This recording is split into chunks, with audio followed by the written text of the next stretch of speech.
Bonjour, dans cette vidéo nous allons découvrir de manière simplifiée ce qu'est un cahier des charges fonctionnel et comment on le rédige.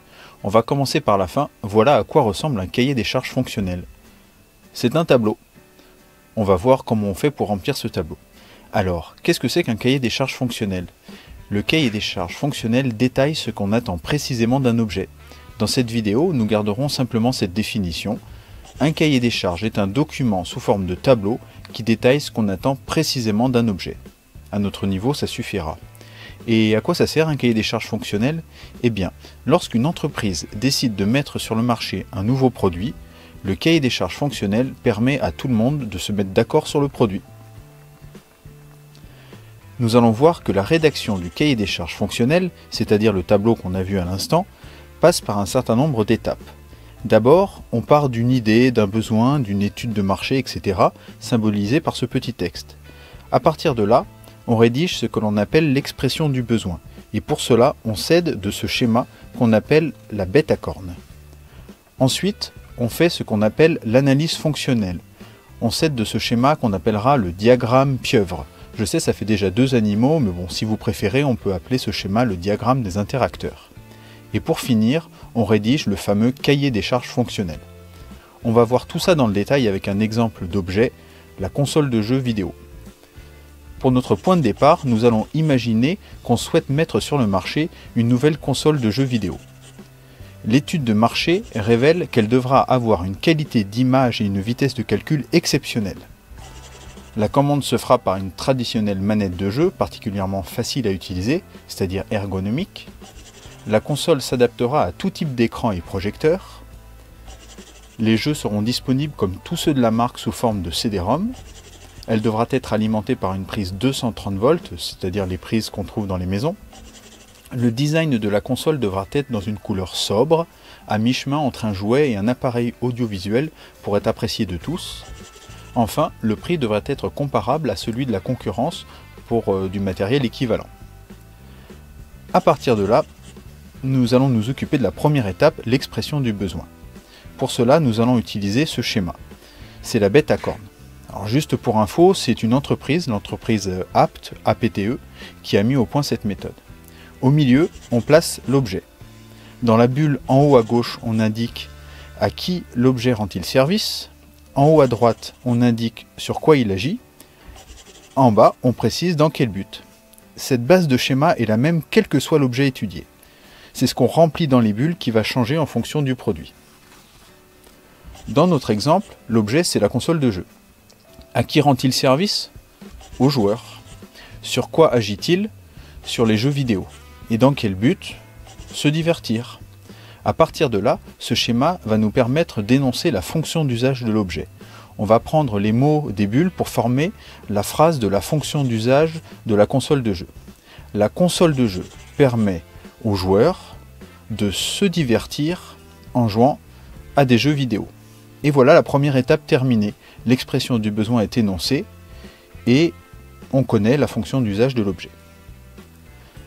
Intéressons-nous maintenant à la deuxième étape, l'analyse fonctionnelle. Pour cette étape, on va créer le diagramme pieuvre ou le diagramme des interacteurs.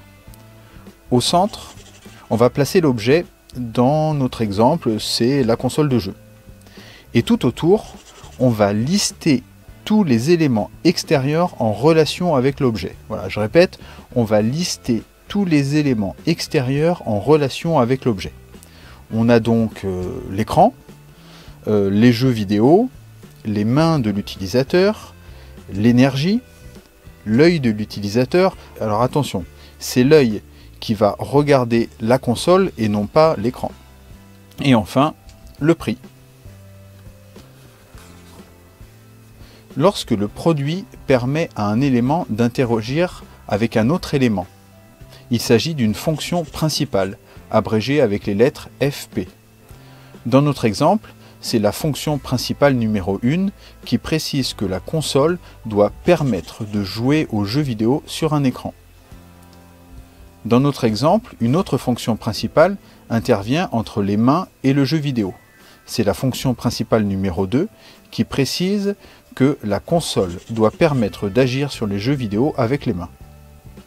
Vous remarquerez que les fonctions principales commencent toujours par permettre, ici en bleu, suivi d'un verbe, ici en rouge, puis des deux éléments concernés, ici en vert.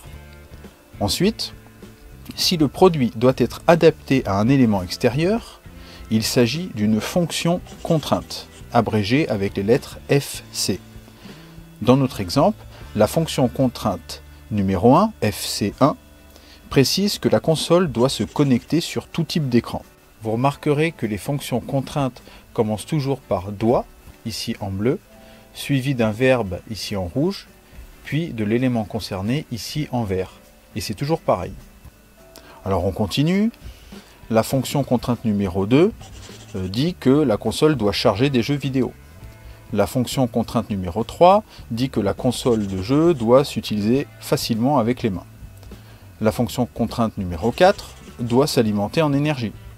La fonction contrainte numéro 5 doit plaire à l'œil, c'est-à-dire qu'elle doit être esthétique.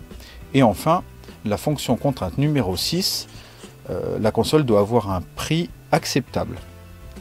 Cette étape terminée de l'analyse fonctionnelle va nous permettre de remplir le tableau du cahier des charges fonctionnel qui constitue la dernière étape de notre vidéo.